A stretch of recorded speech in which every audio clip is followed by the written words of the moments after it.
Hola, bienvenidos a un nuevo episodio de La Hora Maker. Hoy os voy a contar cómo, suministrando ejemplos a nuestro modelo de lenguaje, podemos conseguir mejorar el resultado. Y no lo digo yo, lo dicen los papers. ¡Vamos allá!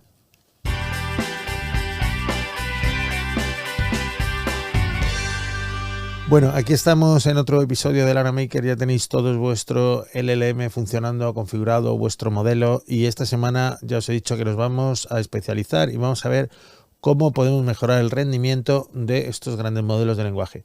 Y diréis, ¿mejorar en qué sentido? Mejorar en el sentido de realizar tareas. Y os cuento por qué.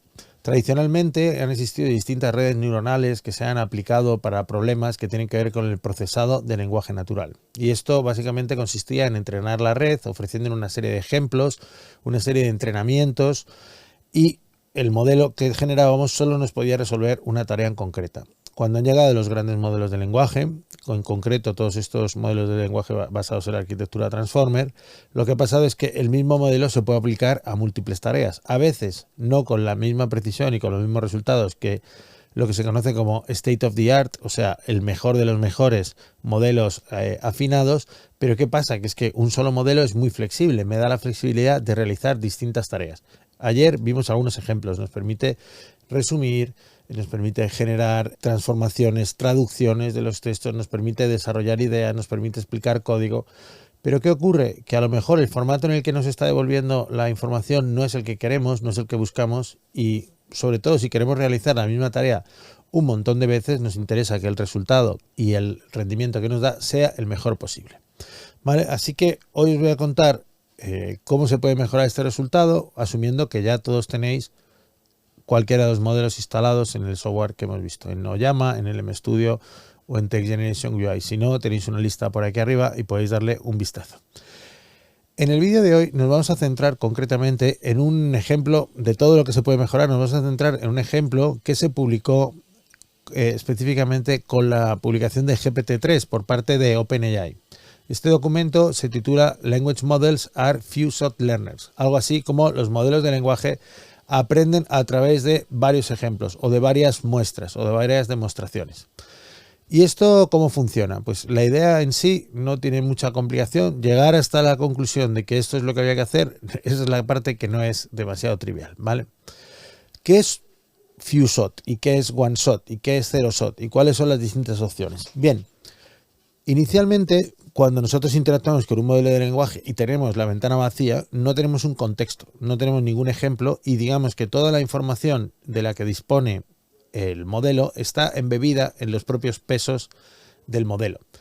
Ahora bien, ¿nosotros qué podemos hacer para ofrecer una tarea? Bueno, lo primero que podemos decirle es que nos haga algo sin darle más ejemplo, del estilo: coge todas estas frases y ordénalas entre frases positivas y frases negativas. Es decir, le estoy pidiendo que categorice en positivas y negativas entradas de texto. Yo no le he dado ningún ejemplo.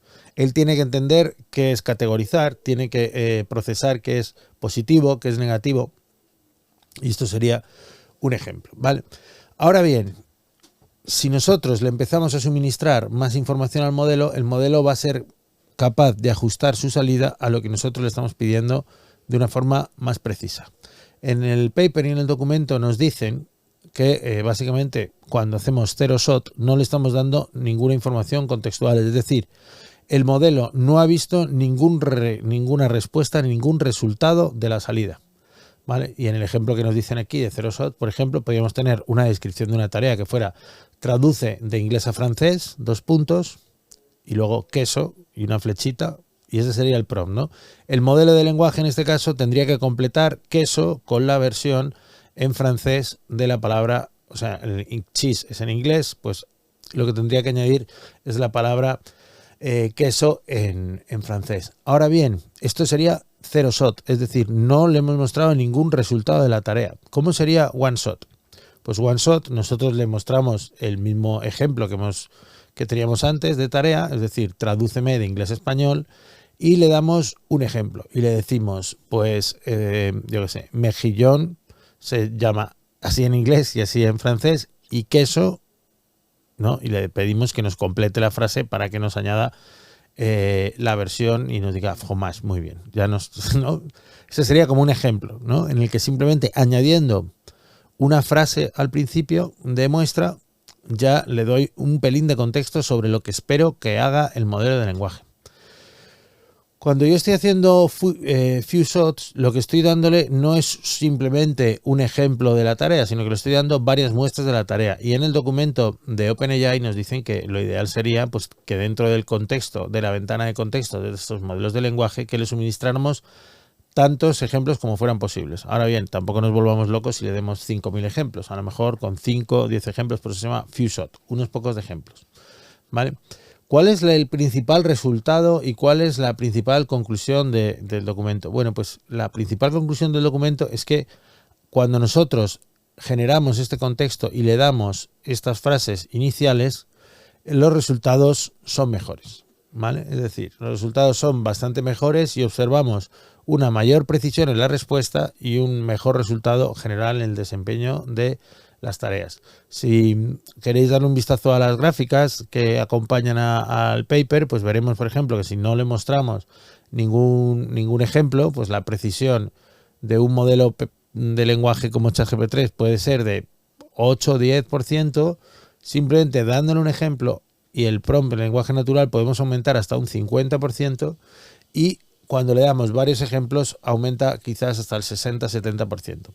Una cosa que es importante es que este tipo de resultados se observan tanto en modelos pequeños como en modelos grandes. Es decir, nosotros no vamos a tener el GPT-4 con los resultados que da, pero dándole mayor contexto podemos conseguir mejores resultados con modelos más pequeños. Y esto se observa en otra de las gráficas, en el que vemos que en todos los casos Zero Shot funciona peor que One Shot y One Shot funciona peor que Few Shot. Es decir, dándole muestras de ejemplos de lo que queremos hacer, vamos a ser capaces de obtener mejores resultados.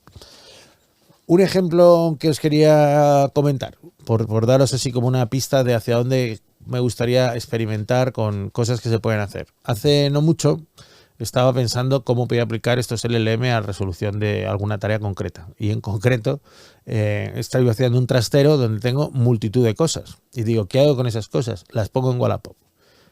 Estupendo. Me hago mi listado, me hago mi Excel, me hago mi documento y vale, tengo ahí el documento con toda la información, con el fabricante, estado, está bien, está mal, y ahora me toca escribir la descripción. 200 cosas a escribir. Claro, yo podría decirle, dadas 3 palabras, genérame un anuncio para vender el producto. Y él me podría generar un anuncio genérico, cualquiera. ¿Cómo lo he pensado yo? Bueno, pues lo que voy a hacer es coger 3 o 4 descripciones de productos que ya haya vendido en Wallapop y esos van a ser mis few shots. Es decir, dadas las siguientes descripciones de anuncios, anuncio palabra 1, 2, 3, anuncio 1, palabra 4, 5, 6, anuncio 2, palabra, o sea, objeto 3, 4, 5, 6 palabras y lo que sería el tercer anuncio, le voy a pedir que me cree un cuarto anuncio en el mismo estilo. Es decir, le estoy intentando enseñar en qué forma quiero que me genere estos anuncios, ¿vale? Para que se asemeje a cómo escribo yo o simplemente para que me genere los textos con una longitud determinada y que luego no se me salga en el campo a la hora de publicarlo en la aplicación. Es por esto que es interesante que siempre que estemos trabajando con estos escenarios, estos few shots se van a ajustar más a lo que yo quiero que simplemente si no le diera la información de contexto y la información necesaria. Veremos que esto también se aplica en la generación cuando nosotros nos vamos a poner a configurar y a describir tareas. Ahora, por ejemplo, que han salido a esta opción, si estamos probando GPT-4, hay una opción de crear GPTs personalizados en el que tú llegas y le das una serie de instrucciones. Todas estas pautas que os estoy dando funcionan igual. Si yo le doy ejemplos de cómo quiero que me dé la salida, va a ser capaz de darme una información más específica, ¿vale? Otra cosa también que me gustaría ya antes de cerrar este episodio tiene que ver con una de las... Bueno, ayer estuvimos viendo uno de los vídeos de David Shapiro donde nos hablaba del espacio latente y de cómo intuye él que funcionan determinadas funciones de las redes neuronales. Y en este paper de GPT-3 hay una... En la parte de limitaciones nos dice una limitación o al menos una incertidumbre asociada con el aprendizaje de GPT basado en few shot es que no sabemos si el aprendizaje ocurre cuando aprende nuevas tareas así por defecto, porque se lo digamos, o simplemente cuando él lee o cuando recibe en la entrada la lista de las tareas, simplemente activa parte del espacio que no estaba ahí, ¿no? Son tareas que ha visto durante el entrenamiento, pero que a lo mejor no tenía identificadas. Y dice que esto tampoco se sabe cómo funciona con personas humanas. Es decir, cuando a nosotros nos dicen, por un clavo así, estás aprendiendo de cero, o hay que poner, ¿no? O lo has hecho ya antes y simplemente estás como activando zonas que ya estaban. Ahí nos dice que es algo para explorar, pero me parece interesante que pensemos en esta idea de activar zonas del modelo que a lo mejor no estaban activas simplemente si empezamos de cero, ¿no? Si le llegamos, esto ocurre también cuando conversamos con alguien en frío, a lo mejor no se nos ocurren cosas y de repente empezamos a, ¿te acuerdas de esto? ¿Te acuerdas? Pues sí, era que lo hice, ¿no?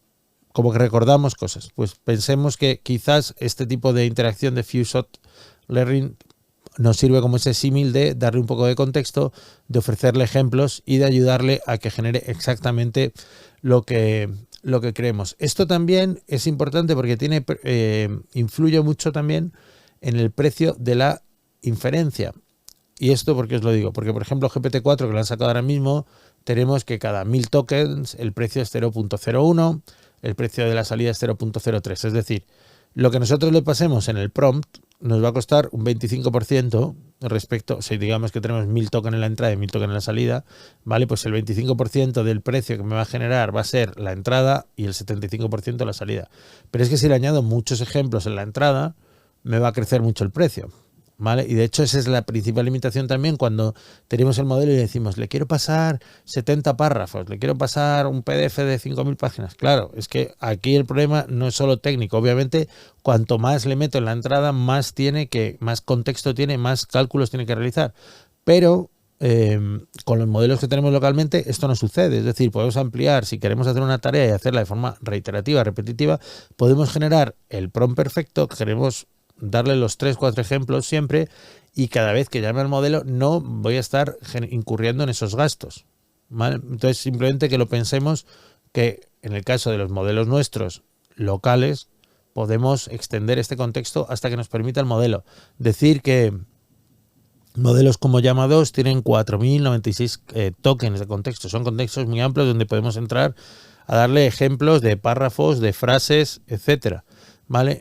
Hay modelos de Mistral también que tienen 8.000, 16.000, 32.000, hasta 128.000 de contexto. Aunque estos no los recomiendo porque la verdad es que se mueren bastante cuando tienen que hacer ese cálculo.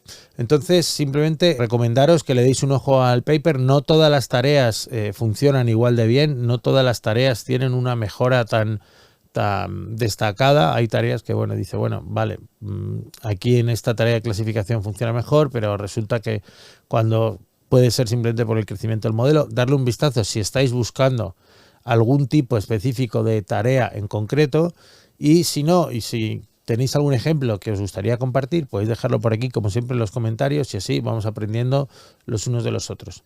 Deciros también que hoy publico otro vídeo que tiene que ver con los GPTs y con cómo empezar a crear un asistente propio, por ejemplo, para crear miniaturas para los vídeos de YouTube. Si queréis verlo, está también disponible aquí en el canal de Laura Maker y vamos a ir explorando estas dos líneas. Vamos a seguir viendo cómo mejorar nuestro rendimiento y vamos a seguir viendo también las últimas novedades del mundo de los modelos de lenguaje de gran tamaño. Y nada más, nos vemos mañana aquí en Laura Maker. Hoy era few shot, mañana zero shot. ¿Podemos mejorar el rendimiento de estos modelos sin darle ningún ejemplo en el prompt? Veremos que sí. Chao.